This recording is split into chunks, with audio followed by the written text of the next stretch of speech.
Thanks everyone. जो लोग भी हमारे साथ कंटिन्यू एसोसिएट हैं या जो लोग हमारे साथ जुड़ के काम करते हैं, उनके लिए एक बहुत बड़ी महत्वपूर्ण सूचना है और सूचना है इंडेक्स लॉन्ग टर्म स्ट्रेटजी के बारे में। इस वक्त भारतीय शेयर मार्केट में बहुत अच्छी एक रुझान है और इस रुझान में अच्छे फंड मैनेजर जो खुद से बिना सोचे समझे अपने आप को मैनेजर कहते हैं, उनके साथ क्या हो रहा है, उनकी पोर्टफोलियो को जा कर के अगर आप देखने की कोशिश करेंगे या उनसे बात करने की कोशिश करेंगे तो एक बात निश्चित तौर पे आपको समझ में आएगा कि उनकी पोर्टफोलियो नियर अबाउट जितनी परसेंट इंडेक्स ड्रो डाउन हुआ है उससे शायद 2 या 3% ज़्यादा ही ड्रो डाउन है। तो इसका निजी कारण क्या है? केवल मैनेजमेंट की कमी। अब इसमें क्या खासियत है कि मैनेजमेंट में थोड़ी सी भी कमी हो जाए तो आपका पोर्टफोलियो डाउन हो जाता है। आइए आज इस वीडियो में मैं आपसे यही बात करने वाला हूं और मैं आपसे एक रिक्वेस्ट करता हूं कि आप इसको पॉज करके और स्किप करके मत देखिएगा, क्योंकि थोड़ी सी भी 1 से 5 सेकंड की स्किप आपकी प्लानिंग को डिसबैलेंस कर देगा। जिस प्रकार से वो अपने आप को मैनेजर कहते हैं उनकी पोर्टफोलियो को मिसबैलेंस करता है। ट्रेडिंग एक आर्ट है, यह कोई साइंस नहीं है कि आप इस प्रकार से करेंगे तो उसका परिणाम ठीक वैसा ही होगा जैसा आप सोचते हैं। इस आर्ट को हम कैसे यूज करते हैं, जिसका एक छोटा सा उदाहरण है जो आज मैं इस वीडियो में आपसे बात करने वाला हूँ। दोस्तों, मैं जानता हूँ जब भी आप इस तरह की निवेश की योजना बनाते हैं ना, तो आपके साथ 2 कंसेप्ट होती है। मार्केट जब गिरे तो आपका पोर्टफोलियो ना गिरे, यही चाहते हैं। मार्केट जब बढ़े तो आपका पोर्टफोलियो बढ़े। मार्केट रेंज बाउंड रहे तो आपको प्रॉफिट मिले।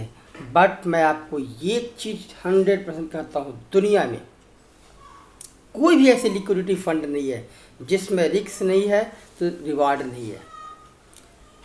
मैं पुनः दोबारा बोलता हूँ, दुनिया में कोई भी ऐसी एग्जीक्यूशन ऑफ फंड नहीं है। यदि आप बैंक में भी डालते हैं तो रिटर्न आपका फिक्स होगा, लॉस नहीं होगा। इक्विटी में आते हैं तो रिस्क आपका हाई होगा, रिटर्न भी हाई होगा। परंतु हम इंडेक्स लॉन्ग टर्म की जब बात करते हैं तो हमारा पहला वसूल क्या होता है कि नेवर फॉरगेट रूल नंबर 1, जो वॉरेन बफेट जी बोलते हैं। तो इसका मतलब क्या है कि हमें लॉस नहीं होना चाहिए, और लॉस हो तो एक लिमिटेड लॉस हो, और वो लॉस कितना हो, आपकी की हुई निवेश पे नियर अबाउट 3 to 5% के बीच में होना चाहिए। मार्केट चाहे वहाँ से 20% गिरे या 25% गिरे या 50% गिरे, आपका पोर्टफोलियो एक निजी कंट्रोल वे में होना चाहिए। इसी का एक उदाहरण, अभी हमने एक इंडेक्स लॉन्ग टर्म की बात करेंगे तो यहाँ पे हमने एक ट्रेड एग्जीक्यूट किया हुआ और ये ट्रेड मेरे खुद का निजी अकाउंट्स का है। तो निश्चित तौर पे आपको भी इसको देखने में काफ़ी आनंद मिल रहा होगा, क्योंकि मेरा भी लॉस हो रहा है। बट मेरे प्यारे साथियों, याद रखिए हमने इसके लिए बैकअप किया हुआ है। बैकअप क्या है? यह ट्रेड कहीं भी जाएगा, यह ट्रेड किसी भी लेवल पे जाएगा तो दिसंबर की एक्सपायरी तक मुझे 49,000 लॉस करने वाला है। अब मैं जानता हूँ आपका मन और आपका विचार बहुत विचलित है। अभी आपके मन में क्वेश्चन आया है कि करेंटली तो 17,000 रुपये का लॉस हो ही चुका है। दोस्तों, 16,000 से मार्केट नियर अबाउट 800 पॉइंट की डाउन पे हो चुका है, जहाँ से हमने ट्रेड बनाई है। तो 800 पॉइंट और 50 का लॉट है, मतलब 40,000 रुपये का लॉस ही दिखना चाहिए। बट मेरे निजी ट्रेड में यह 18,000 रुपये का लॉस है, जिसको अगर मैं गिनती गिनाऊँ तो यह 18,000 भी एंड हो जा रहा है। आज हमारा पोर्टफोलियो 0 लॉस पे है। कैसे? उस उदाहरण को समझते हैं। हमने यह स्ट्रेटेजी बनाई हुई है जिसमें हमें मैक्सिमम लॉस की हमें प्रोबेबिलिटी का गिनती है 49,000, और इसके लिए बैकअप हमने क्रिएट कर चुका है। तो बैकअप में क्या है, जैसा कि आप हमारी प्रीवियस वीडियो को देखे हैं, इसमें हमने आज एक ट्रेड को एग्जीक्यूट कर दिया और जून का बैकअप बनाया था। जून का बैकअप है, मैक्सिमम प्रॉफिट जो मिला है वो 15,000 रुपये का। तो हम 15,000 रुपये प्रॉफिट बुक कर चुके हैं। यानी क्या होता है, जो हमें मैक्सिमम यहाँ पे 17,000 रुपये का लॉस है, वह 15,000 ऑलरेडी जून के लिए बुक हो चुका है। जुलाई में क्या सिनेरियो बनेगा उसके बारे में हम बाद में बात करेंगे। उसके अलावा और क्या डिफरेंट है, इसके अलावा और क्या डिफरेंट है उसको भी हमें समझना होगा। तो दूसरी ट्रेड जिसमें हमने 15,000 रुपये प्रॉफिट ऑलरेडी बुक कर लिया है, इसके अलावा और कौन सा ट्रेड है? तो एक दूसरा ट्रेड है जहाँ पे हमें ऑलरेडी इस वक्त हमें 7,500 रुपया प्रॉफिट मिलने वाला है। और हम इस वक्त इस सिम्टम को देखते हुए, इस प्लान को देखते हुए इस ट्रेड से क्यों नहीं निकल रहे? इसका मुख्य कारण क्या है कि यह ट्रेड जब तक 17,400 से नीचे है और नीचे में 14,600 के बीच में है, यह ट्रेड हमें मैक्सिमम प्रॉफिट देने वाला है। 14,642 का हम बेट क्यों कर रहे हैं? क्योंकि मार्केट ने मुझे यहाँ पे 14,100 का स्टॉप लॉस बताया है। तो 14,192 रुपये का टारगेट आने वाला है बिक्री ट्रेंड के हिसाब से। तो जब तक यह इस टारगेट को अचीव नहीं करेगा, हम इस ट्रेड को अपने लॉन्ग टर्म फ्यूचर को कोई शिफ्टिंग नहीं करेंगे। और जब भी लॉन्ग टर्म फ्यूचर को हम शिफ्टिंग करेंगे, उसके पीछे लॉजिक हमारा कुछ और होगा। इस वक्त मार्केट में बहुत तेज एक रुझान है। इस रुझान को कंट्रोल करने के लिए मैं आज इस वक्त इस ट्रेड को भी एग्जीक्यूट करके अपनी सभी निजी पोजीशन को क्लोज करता हूँ। जिससे क्या होगा, अभी 7,500 रुपये का प्रॉफिट मैंने यहाँ पे बुक कर दिया है और नियर अबाउट 15,000 रुपये प्रॉफिट मैंने यहाँ पे बुक कर दिया है।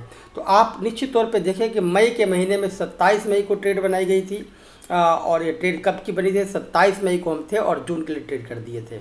इस वक्त हम जून में हैं। 1 जून को एक ट्रेड बनाई गई थी जिसकी प्लानिंग आज हम 17 जून को क्लोज कर रहे थे। इन दोनों ट्रेड में हमने क्या सीखा कि हमेशा हम बैकअप रखते हैं। और इस ट्रेड का नरेशन क्या था? Nifty long term backup, Nifty backup to next price backup.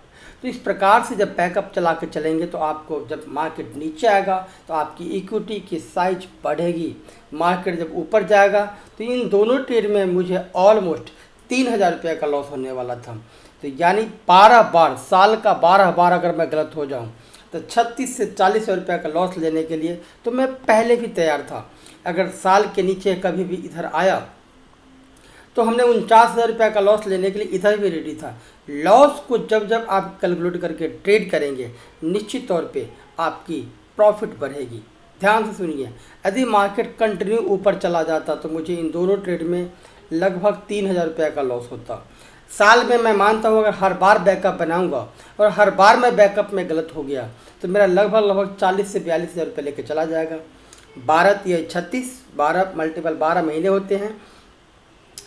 3,000 रुपये एवरी ट्रेड अगर हमारा लॉस करता है तो लगभग 36 से 40,000 रुपये का हमारा लॉस होगा। बट डाउन साइड में भी हम जब आते हैं तो हमारा 49,000 रुपये का लॉस है। तो डाउन साइड की लॉस को कंट्रोल करें और अप साइड में हमें कंट्रोल को अप साइड में जो प्रॉफिट है उसको ग्रोथ करें। इसके लिए हमने क्या किया, अब इस प्रकार क्या होगा, इन 22,000 रुपये की इक्विटी को जब भी हमें अब एग्जीक्यूट प्रॉफिट किया है, इस प्रॉफिट को इस वक्त हम क्या करने वाले हैं? इस वक्त हम कुछ नहीं करने वाले हैं। इस वक्त केवल निफ्टी बीज बाइंग करने वाले हैं, क्योंकि भारत बॉन्ड इस वक्त उसकी फीचर में कुछ बदलाव है, उसके रिटर्न में कुछ बदलाव है। इस वक्त मार्केट काफ़ी हमें डिस्काउंट प्राइस पे मिल रही, प्रीमियम डिस्काउंट है। इसलिए इस वक्त इस पैसे को मैं केवल अपने निजी अकाउंट्स में निफ्टी ETF बाइंग करूँगा। दोस्तों, जब इस प्रकार की कंसेप्ट बना के आप ट्रेड करेंगे ना, तो आपने आज क्या सीखा कि मार्केट में ओवरऑल जब लॉस यहाँ पे हमारी सिंथेटिक फ्यूचर के अंदर में नियर अबाउट 16 से 18,000 रुपया हो रहे हैं, तब तक में हमने 22,000 रुपया बुक कर चुके हैं। तो मार्केट डाउन हुआ है 8 से 10%, बट आपका पोर्टफोलियो डाउन नहीं है। इसी स्मार्ट कैलकुलेशन को जब समझ के ट्रेड करेंगे, आपकी प्रॉफिट बढ़ेगी। और इस तरह की कैलकुलेशन समझने के लिए मैं फिर से आपको एक बात बताना चाहता हूँ। यहाँ पे मेरा कोई रिकमेंडेशन नहीं है, ना ही मेरा कोई रिफलर इसमें इनकम आता है। मैं जिन सॉफ्टवेयर को यूज करता हूँ, मेरा जो पर्सनल डिज़ाइन है उसको मैं यहाँ से चार्टिंग के लिए यूज करता हूँ। हम ऑप्शन की जब भी कोई ग्रिक्स बनाते हैं उसके लिए ऑप्टा को हमने ऑलरेडी प्रीमियम कस्टमर मेंबरशिप ले रखा है। हम दोनों ही कम्युनिकेट को यूज करके आने वाले बेल्ट को मैनेज कर रहे हैं, जिस वजह से हमारे पोर्टफोलियो डाउन साइड प्रोटेक्टेड है। निश्चित तौर पे आपको यह बातें समझ में आई होगी, और समझ में आई होगी तो आज ही इस तरह की कंसेप्ट अपने नियरी फाइनेंशियल एडवाइजर से बात करें और अपने पोर्टफोलियो को बहुत अच्छा मैनेज करने के लिए प्लान करें। जब भी पोर्टफोलियो की बात आती है, खुद को अपने आप मैनेजिंग ना करें, मैनेजिंग करने के लिए एक मैनेजमेंट की कोर्स को जरूर एग्जीक्यूट करें, क्योंकि छोटा छोटा कोर्स आपको जीवन में आपको वेल्थ को बहुत बेहतरीन तरीके से बना सकता है। दोस्तों, आपने हमारे चैनल पे आकर के समय दिया, इसके लिए फिर से आपको बहुत बहुत हार्दिक अभिनंदन। Thank you so much.